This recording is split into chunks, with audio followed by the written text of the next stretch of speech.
I got to thinking that if I'm any sort of a comedian at all, I should be able to read the phone book and make people laugh without any jokes or gimmicks or anything like that. So that's what I'd like to try tonight, read the phone book and make you laugh. So, could I have a phone book, please? On the floor here. One good thing about this, you never run out of material. Oh, this is Cleveland. Can I have a Los Angeles phone book? It's funnier. So here we go. The funny phone book bit.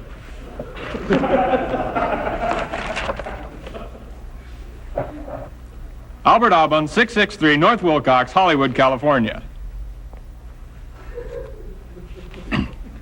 Susan Essen, 1214 Ventura Boulevard. You think that's funny? I got a million of them. Alexis Plumbing, 8841 Barnaby, Garden Grove.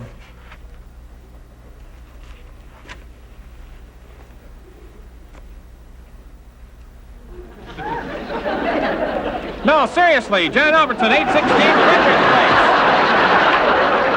Can you remember the very first gig you did for cash? Yes, I was paid £8 in the hotel in Carbis Bay near St Ives, and I won worth it. No, he overpaid me, he really did, yeah. The first gig we did was at a place called Jackson's Lane Community Centre. Oh, yes, and I'd about performed. 4 people had booked tickets, and then we got a phone call at 5 to 8, we were on at 8 o'clock. Would you mind starting maybe 5 or 10 minutes late, because some people want to come to the show, but they just want to finish watching EastEnders? A friend of mine had a comedy club there at this pub in Deptford, and he said he's going to pack it in, do I want to take it over? And I said, OK, I've never been to a comedy club in my life, I don't know any comedians, what do I do? And he said, sort it out yourself, but you take £1 on the door.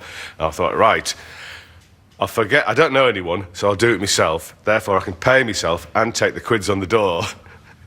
I'll be 4 times richer. What was the material?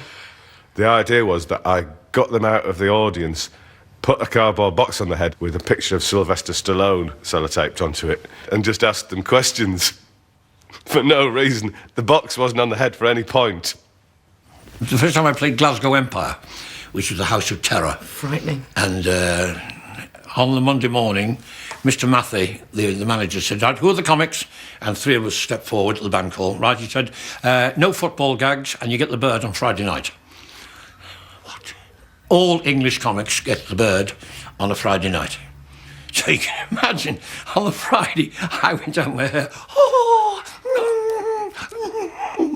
it wasn't sort of designed to be like that. It's just sheer terror. And my first lines to a Glasgow audience is, I suppose you're all wondering why I've sent for you. And a Scotsman uncoiled himself on the 3rd row with half a bottle of whiskey, and he said, "Cripes, what a horrible sight!" and fell back. And that was the first laugh, and the only laugh.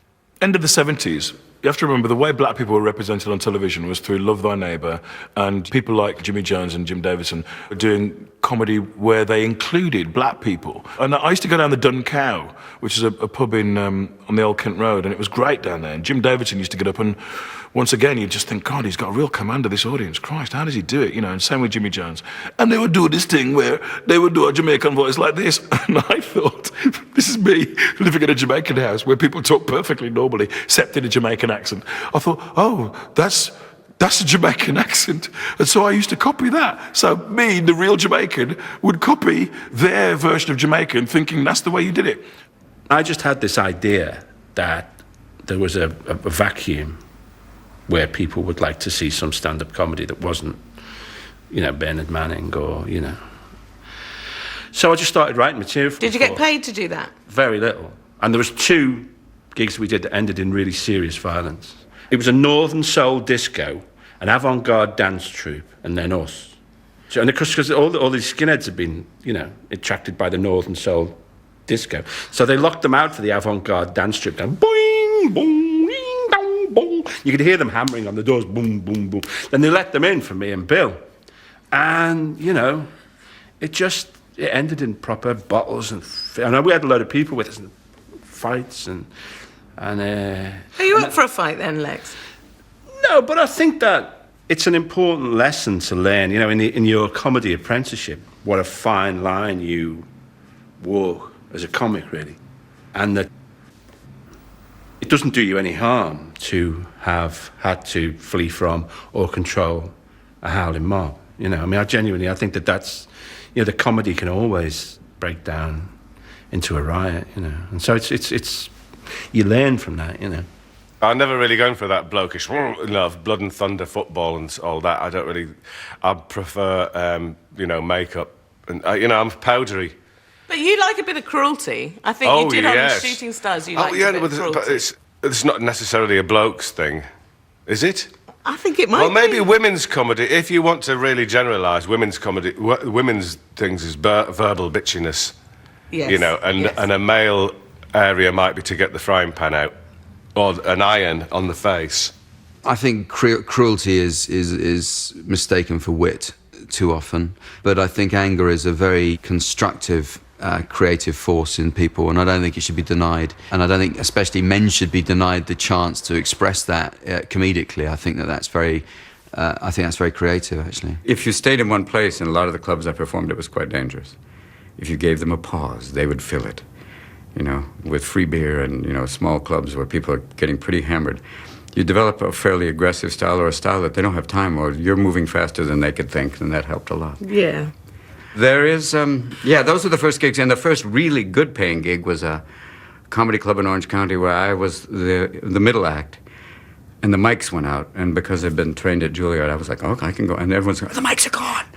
And I went, okay, screw this, and walked out and just started attacking. And the audience was kind of loaded, so I wasn't afraid of that, and just went out and started attacking them and changing perspective, and went from the stage to the back of the room and said, now, those are the shitty seats, and the people in the shitty seats are, yes, you're with us. Yeah. And then it was like realizing, okay, I could make a living at it, which was kind of cool. And I very quickly developed an aggressive style to beat the heckler.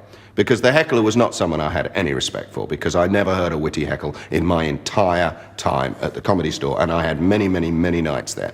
All I heard was brutal thuggery. So I developed a very punchy style, combined with the fact that I wanted to chat to my mum when I was 3 years old. I talk fast anyway.